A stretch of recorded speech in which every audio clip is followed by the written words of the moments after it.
Will you introduce yourself and tell us what you do? My name's Andy Meyer. I'm a carpenter and a drummer and a drum collector. So this is the drum room. This is the drum room, This Bruce. is the drum room. I would have to say that this is the finest and largest collection of collectible kits that I've seen in some time. Or just drum kits, period. But I imagine that most of them are collectible. Yeah, most are, 50s, 60s. When did you start collecting? I started probably in the early 90s. I started playing back to the Beatles' first album. Started playing on plastic pillows in my parents' basement. And then I found a cymbal in a garbage can and put a little 1x2 with a nail in it and had a cymbal and had a little neoprene snappy plastic pillow as a snare, a soft pillow as a ride tom, and then just copied Ringo.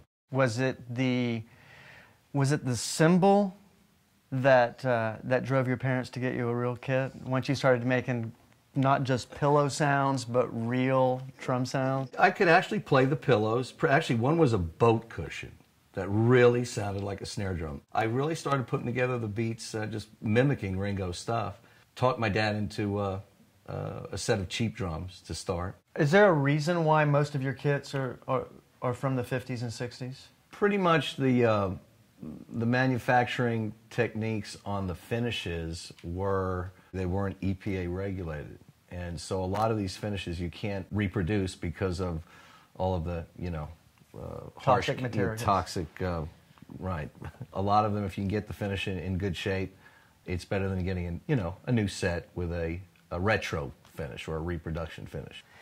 But also one would think that there's a reason why not only the finishes are just not made anymore, but there's something about maybe the wood from that era and the fact that it seemed like there was more wood. I know in regards to guitars, they would cut it down and cure it and let it age, and it seemed like there was a lot more wood up until they really started making guitars. Yeah, better slower growth wood. That's sort of aged before you even build the drum out of it. The drum shells over time mature, just like the body of a guitar, and so they do actually get mellower, more of a vintage sound as they get older. You have drums from specific people? One of them is Bunny Carlos's Cheap Trick kit back there. Actually, this is his too. This is Mod Orange.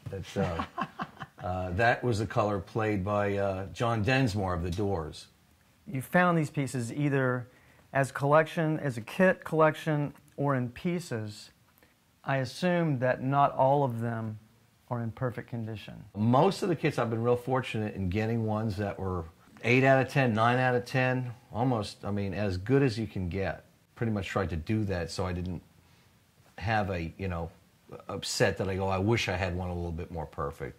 I'd wait until I found the best one I could find. And not only the shells and the finish, but the hardware?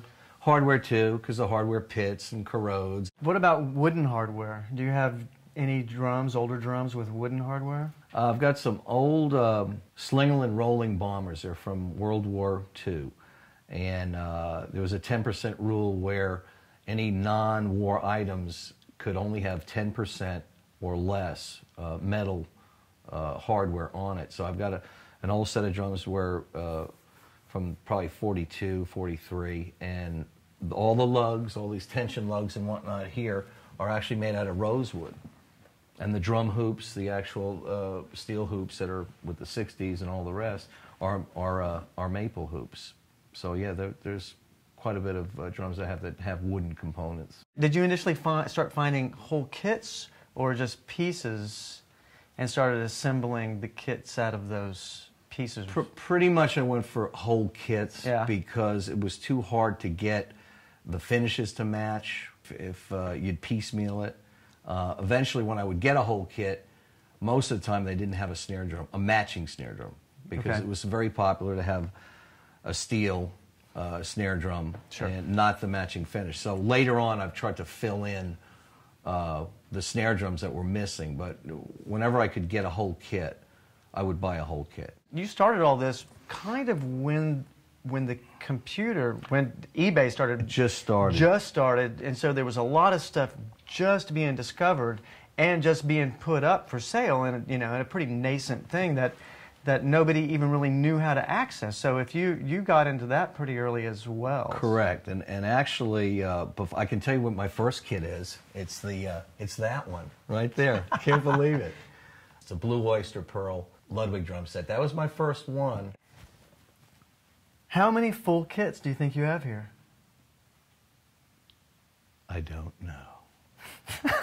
No, I really don't. I think it's around 175 to 178. All right. Somewhere around that. 240 snare drums or so, or 250. I was going to ask you one other question that's heavy, resting heavy on my mind.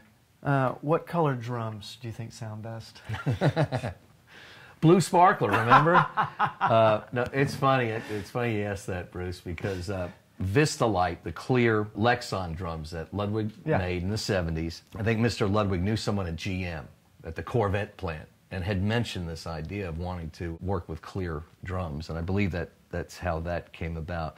But they went to a number of different patterns and colors. John Bonham played amber Vistalite, so that's a cooler Vistalite to have. But I have this crazy notion red Vistalite drums sound better and they look better to me. I think most drummers will say that I'm crazy, and I admit they'd probably be right, but red Vistalite drums sound good. All right, but there we have it. Red Vistalite drums sound better. So that's what color sounds the best. Well, you want to take a look around the drum house? Sure, that'd be great.